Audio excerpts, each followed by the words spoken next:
सबसे पहली चीज़ ये क्या है, ये धातु की प्लेट है। इस धातु की प्लेट में सीधी सी बात है, इसकी सतह पर कुछ न कुछ परमाणु होंगे, होंगे कि नहीं होंगे, ये परमाणु हैं। अभी ये परमाणु कैसे हैं, उदासीन हैं। एक धातु की प्लेट ले लिए और धातु की प्लेट पर जो परमाणु हैं, हम सतह के परमाणु को ऑब्जर्वेशन में ले रहे हैं। सतह के परमाणु अभी उदासीन है, उस पर किसी भी प्रकार की कोई आवेशित स्थिति नहीं है। क्लियर हो गया। नाम देखिए, प्रकाश विद्युत प्रभाव, फोटो इलेक्ट्रिक इफेक्ट। फोटो का मतलब है लाइट, फोटो का मतलब क्या है, लाइट, और इलेक्ट्रिसिटी का मतलब है विद्युत। मतलब प्रकाश के प्रभाव की वजह से विद्युत उत्पन्न हो रही है, और विद्युत उत्पन्न करने के लिए सबसे जरूरी चीज क्या होती है, मुक्त इलेक्ट्रॉन। बिना मुक्त इलेक्ट्रॉन के आप विद्युत कभी भी प्रवाह नहीं कर सकते। तो लाइट की सहायता से हमको इलेक्ट्रिसिटी बनानी है, तो वो कैसे बनेगी, ये पूरा का पूरा जो कॉन्सेप्ट है ये प्रकाश विद्युत प्रभाव कहलाता है। ठीक है, प्रकाश विद्युत प्रभाव, फोटो इलेक्ट्रिक इफेक्ट, ये आइंस्टीन का एक्सपेरिमेंट था। आइंस्टीन के इस एक्सपेरिमेंट में कौन कौन सी चीज़ें इंपॉर्टेंट है, सबसे पहली चीज़ आपको एक धातु की प्लेट लेनी है।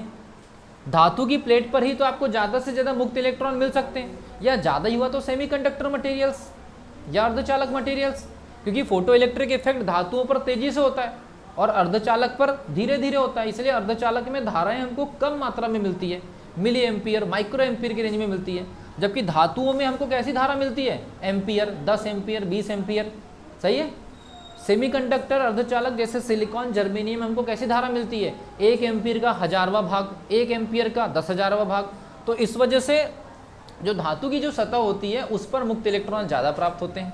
सही है, धातु की सतह पर मुक्त इलेक्ट्रॉन ज़्यादा प्राप्त होते हैं, सेमीकंडक्टर पर जो मुक्त इलेक्ट्रॉन है कम प्राप्त होते हैं। अब देखिए सबसे पहली चीज़, प्रकाश विद्युत प्रभाव क्या कहता है। तो प्रकाश, सबसे पहली चीज़ यहाँ पर सबसे पहला पॉइंट है कि प्रकाश विद्युत प्रभाव की जो पूरी की पूरी जो थ्योरी है ये क्वांटम सिद्धांत पर आधारित है। और क्वांटम सिद्धांत किसके द्वारा दिया गया, प्लांक के द्वारा। और प्लांक ने क्या बोला कि जो एनर्जी जो होती है, एनर्जी जो होती है वो E=hν, और ये जो E=hν जो एनर्जी होती है ये प्रकाश में बंडलों के रूप में चलती है। और वो बंडल वो क्या कहलाते हैं, फोटोन कहलाते हैं। क्या कहलाते हैं, फोटोन कहलाते हैं। मतलब इसको समझने के लिए डिब्रॉगली ने एक कॉन्सेप्ट दिया था कि कोई पार्टिकल या कोई ऐसे कुछ बंडल, एनर्जी के बंडल तरंगों के रूप में चलते हैं, तो डिब्रॉगली ने तरंग दैर्ध्य निकाल करके दिया था। ये सारा का सारा जो क्वांटम सिद्धांत है जिसमें आइंस्टीन का नाम आता है, डिब्रॉगली का नाम आता है, प्लांक का नाम आता है, इन्होंने प्लांक की एनर्जी को और ज़्यादा अच्छे तरीके से एक्सप्लेन किया। जैसे न्यूटन का कणी का सिद्धांत है, हाइगन का तरंग सिद्धांत है, तो इसमें बहुत सारी चीज़ें मिक्स है। फोटो इलेक्ट्रिक इफेक्ट में ये माना जाता है कि फोटोन जो है तरंगों के रूप में आएगा इस टाइप से, और क्योंकि वो एनर्जी से बना, कितनी एनर्जी उसके पास, E=hν।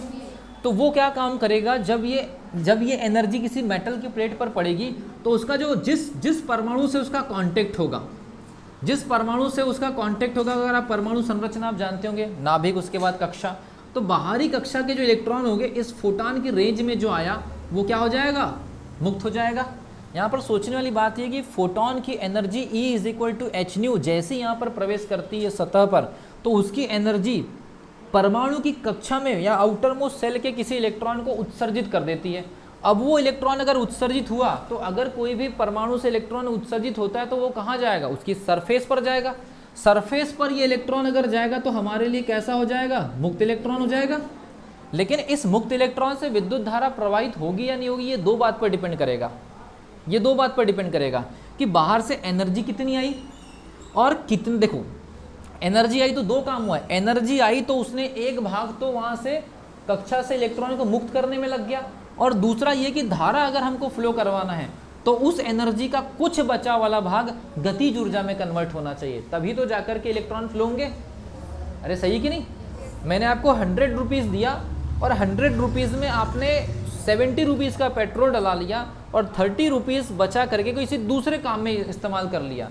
मतलब यहाँ से जो एनर्जी आएगी, पहले सबसे पहले चीज़ उसका काम क्या होगा, कक्षाओं से इलेक्ट्रॉन को निकालना। लेकिन वो इलेक्ट्रॉन के पास एनर्जी काइनेटिक एनर्जी के रूप में होगी तभी तो फ्लो होगा। फोटो इलेक्ट्रिक, लाइट आ गया, लेकिन इलेक्ट्रिसिटी कब आएगी, जब मुक्त इलेक्ट्रॉन फ्लो होना स्टार्ट होंगे। तो यहाँ पर कॉन्सेप्ट बिल्कुल क्लियर है। टोटल एनर्जी देखो, इनकमिंग टोटल एनर्जी कितना है, टोटल इनपुट कितना है, इनपुट = आउटपुट। हम इसमें लॉस नहीं मान रहे किसी प्रकार का। इनपुट क्या हो जाएगा, इनपुट क्या हो जाएगा, प्लांक की एनर्जी E=hν। और जो एनर्जी इलेक्ट्रॉन को कक्षा से निकालने में लग गई उसे बोलते हैं कार्यफलन या वर्क फंक्शन, उसे हम फाई से प्रदर्शित करते हैं। उसके बाद जो बच गई एनर्जी वो हो जाएगी आपकी क्या, 1/2 mv²। इस गतिज ऊर्जा की वजह से हमको क्या मिलेगी, विद्युत धारा, और इसकी वजह से क्या मिलेंगे हमको, मुक्त इलेक्ट्रॉन। लेकिन मुक्त इलेक्ट्रॉन की भी तो दो नेचर होंगे, या तो वो गतिशील होगा या तो वो क्या होगा, स्थिर होगा। तो इसमें भी दो प्रकार के इलेक्ट्रॉन हैं, कुछ तो उत्सर्जित होते हैं लेकिन विद्युत धारा प्रवाहित नहीं करते, कुछ उत्सर्जित होते हैं लेकिन विद्युत धारा प्रवाहित नहीं करते हैं, और कुछ उत्सर्जित होकर के इतनी ज़्यादा एनर्जेटिक रहते हैं कि वो सरफेस पर गति करने लगते हैं, और वो जो सरफेस पर इलेक्ट्रॉन गति करते हैं वही विद्युत धारा बनाते हैं।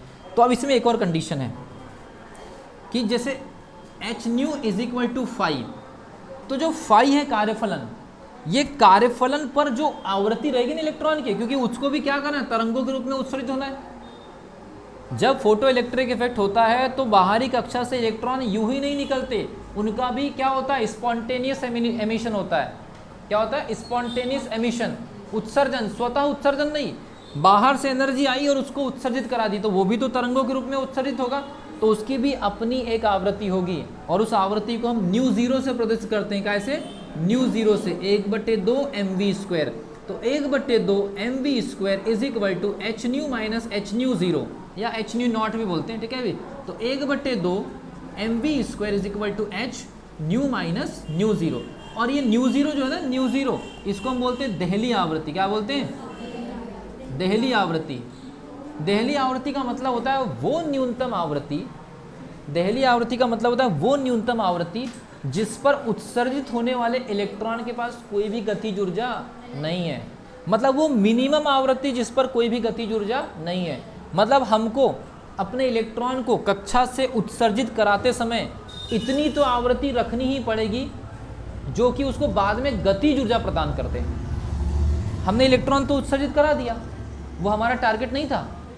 हमारा टारगेट यह था कि हमको ऐसे इलेक्ट्रॉन उत्सर्जित करने हैं जो उत्सर्जन के बाद कार्यफलन के लिमिट को क्रॉस करके खुद की गतिज ऊर्जा प्राप्त करें, और खुद की गतिज ऊर्जा अगर वो प्राप्त करते हैं तो विद्युत धारा उत्पन्न होगी। तो ये पूरा का पूरा जो कॉन्सेप्ट है इलेक्ट्रॉन के उत्सर्जन से लेकर के उसकी गतिज ऊर्जा के बीच का है। क्लियर है, इसको नोट करिए। ये फॉर्मूला यहाँ से न्यूमेरिकल आता है, इस फॉर्मूले से बहुत बार डायरेक्टली फॉर्मूला आ गया है, इसकी कंडीशंस पूछ ली गई है और इसके न्यूमेरिकल भी आ जाते हैं। नोट करिए इस चीज़ को जल्दी से।